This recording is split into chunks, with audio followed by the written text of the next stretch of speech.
20 minutes ago, but we're going to be shorting their stock because the New England Patriots are the second best team in the AFC East behind the Buffalo Bills. Now, that's really interesting to me. I wanted to bring that back, and the crew did a good job of getting us there, because you made this sneaky prediction earlier that you think Mac Jones will have a terrific year, that he's a sneaky, interesting pick for MVP. I think conventional wisdom is as follows. The Patriots have lost the guy who was sort of the brains of their offense all these years in Josh McDaniels, not replaced him. Bill is going to call the plays. That their roster right now might not be, that the cupboard might be sort of rivaling as empty as it has been in a very long time there, and that Bill, the greatest coach of all time, will need to do his best coaching job to make this team a contender this year. Is that not the way you see it? No, I think that's fair, but let me tell you a story. In the late 90s, I was in the coaching box of the New York Jets charting plays, and Bill Parcells, the head coach, was the play caller. It worked so well, Greeny, as you know, we went to the championship game. Bill Belichick was the defensive coordinator and witnessed it firsthand. If there's anybody else on the plan that can do it successfully this year, it's Bill Belichick, and he will manage the game. This is a team with two great running backs, two great tight ends, a really good offensive line, and in my opinion, a slightly underrated collective receiving corps. So I think the CEO of Bill Belichick will manage this team. They'll be great in the kicking game like they always have. And I think they have a young superstar at the quarterback position who led a team last year to the playoffs, and they scored more points than the Patriots did with Tom Brady the year before. But look, if you watched that playoff loss in which they got just shellacked by the Bills, I thought Mac Jones actually acquitted himself fairly well. And Greeny, in that game, the Bills never punted. It was the Patriot defense that let up. That let them down completely. RC, how about it? This I think is a pick that flies in the face of conventional wisdom, but no one ever got rich betting against Bill Belichick. How about the Patriots as we begin training camp season here, RC? I think you never discount or you never go against Bill Belichick and what he has from a coaching acumen situation. But also, you got to look at this team and the other teams they'll be facing. The Buffalo Bills are the best team, at least on paper, in the AFC. The Miami Dolphins are an ascending team that got a lot better throughout the offseason. And you're looking at the New England Patriots trying to figure out how much have they helped Mac Jones grow from year one to year two. Yeah, I know it. We've seen his new body, and he's shredded, and he's doing some TB12 stuff, but will he be able to push the football down the field? Will he have learned enough in the offseason about the quarterback position to take that leap from year one to year two? And especially a guy like Mac Jones, who I felt like was already at the top of his physical capabilities. What did he learn? What nuances of the game can he take to the field this year? And who's going to allow him to do that? I'm not counting against Bill Belichick, but we watched Bill Belichick last year and the year before not have the best team in the AFC East, not have a team that we feel can win the Super Bowl. So I don't necessarily know what changes now that he's taking on more responsibilities, especially when we're looking at what he's doing offensively. The Mac Jones of it all is fascinating to me. The question about him was always how high is the ceiling. We knew the floor was super high on him coming out, and he has certainly demonstrated that. He had a terrific rookie year. No one's taking anything away from him. But with the physical limitations, whatever we perceive them to be, are there multiple steps above that he can take? Greedy, if you own the New York Jets and you had one game, would you take Zach Wilson or Mac Jones? Right now, I would take Mac Jones, obviously. But in the whole idea here, and the reason that Zach Wilson went, whatever it was, 13 picks ahead of him, is because the belief is that in the long run, Zach Wilson should be the better player, or at least could be the better player.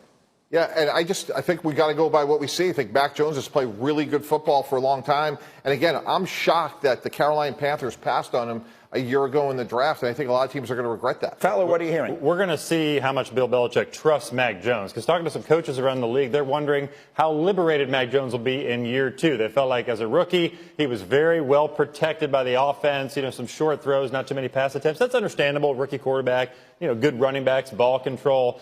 But they feel like, hey, if he's going to be that sneaky MVP candidate, potential superstar, he's going to have to do a little bit more. It's like me when I go to the gym. You're just looking for modest gains, right? You're not looking for perfection. Just a little bit more we want to see. Okay. RC, give me a final thought on this, right, RC? Particularly on Belichick taking over the offense. I mean, Josh McDaniels, he's one of the most respected offensive coordinators in recent memory. Out he goes, and they don't replace him. Bill calling the plays. What do you think? Yeah. I think Tannenbaum just educated me, right? When you've seen something work before, like Bill Belichick got to see with Bill Parcells calling plays, you think to yourself, I'm as smart as this guy. I learned under this guy. This is something that I can do. But sometimes ego can be what causes you to fail, and pride comes before the fall. This is very unconventional. This is almost saying we spit in the face of what we've always known coaching staffs to be.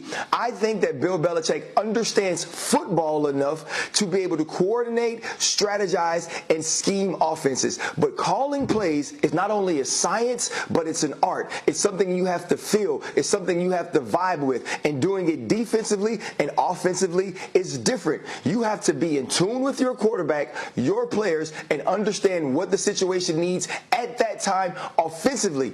We've never seen Bill Belichick do that, be in charge of that. And so I'm looking forward to see, can he do it? But I'm doubting that he's great at it and good enough, and they have good enough players to make him or to help him get there. Can be really, look, the AFC West is the best division. The AFC East might be the most interesting because aside from Buffalo, there are just fascinating in the AFC West. Fourth in the AFC West because they have a rookie head coach. And as Hembo has reminded us, 20% of the time a rookie head coach makes the playoffs. Coaching matters. Experience matters. Andy Reid, great coach. I think Josh McDaniels will be phenomenal his second time. Brandon Staley will learn from his experiences with a great Justin Herbert. So while Nathaniel Hackett may very well turn out to be a decent head coach, we'll find out. But as you just said, in this sort of historically great division, Greeny, this is going to be a massive differentiator, and that's why they'll be fourth in the division. Yeah, so here's what league officials and coaches that I've talked to are watching. How does Russell Wilson's style of play mesh with new head coach Nathaniel Hackett? Because Hackett had Aaron Rodgers in Green Bay. Rodgers learned to get rid of the ball quickly, won MVPs. Well, Russell Wilson, for as great as he is, the knock on him is he sits back there and takes sacks and doesn't get rid of the ball. So somebody's going to have a shift in thinking. I'm hearing the Broncos will tailor some of their offense around Russell Wilson and his skill set, particularly the deep ball and his explosive instincts and playmaking. But he's going to have to change how he gets rid of the ball as well. And that could take some time, result in some growing pains early on. I like those stats. Sometimes it can be influenced, I would assume, by his ability to run, right? He knows he can extend a play, and so sometimes that might skew it if he thinks he might be able to make something special happen. And maybe he has to work his way out of that in order to be the most effective he can in this offense. That's something to watch. RC, how about Russell Wilson this year one in Denver? I think it's going to be about Russell Wilson's mindset. And I love the fact that he's talking about getting a fourth or winning another Super Bowl, because he can't go there trying to win the MVP. You remember we was all like, let Russ cook, let Russ cook. It's time for Russell Wilson to be unleashed. I believe Russell Wilson needs to play within himself. They have great backs in Denver, especially starting with Javonte Williams, still on the outside. But it's going to be about producing wins. And if playing as Nathaniel Hackett wants him to play, getting the ball out of his hand quickly, putting the football in the hands of playmakers makes this offense more explosive. I believe Russell Wilson will do that. He understands that his legacy is set. He is a very good quarterback. He's a great quarterback to some that will be a Hall of Famer. But when you look at Russell Wilson, it's about getting that ring, getting that Super Bowl that we say is his, that he was the driving force to leading a team to that game. And we haven't seen that from him, whether it's the one they won earlier in the season or earlier in his career, or as his career grew and he became the guy, not getting his team there. That's what Denver is about for both Russ and the Denver Broncos. Play within yourself. Don't think about the moon ball. Don't think about the explosive plays. Don't think about extending the play. Think about the winning plays. And I believe that's the best Russell Wilson you can have for the Denver Broncos. Yeah, I agree. And I think and hope and believe that he will eventually get them there. But this is the team that I think is a little bit away. They had to give up a lot in order to get the quarterback, and they weren't as close as the Raiders were a year ago. So we made the picks earlier. We'll put them up again quickly here for which team is likely to finish last. Look, the team that finishes last in the AFC West might very well win a lot of divisions in the National Football League. It's going to be tough sledding. Tannenbaum, who would you project right now to finish last? Denver Broncos, the inexperience of Nate Hackett. And again, you're right, Greeny. If they went to the NFC North, they may win that division. So this is historically great. I think they're much better with Russell Wilson, but they're last. Fowler. I'm going to go Raiders. This is impossible, but it's just process of elimination. I think the Chargers have one of the best rosters in the NFL. I got them high. Patrick Mahomes, Andy Reid, 12 wins a year together. That should probably continue. And the Denver Broncos have sort of been poised to break out for like 7 or 8 years now. Just haven't had the quarterback play. I believe, and from hearing in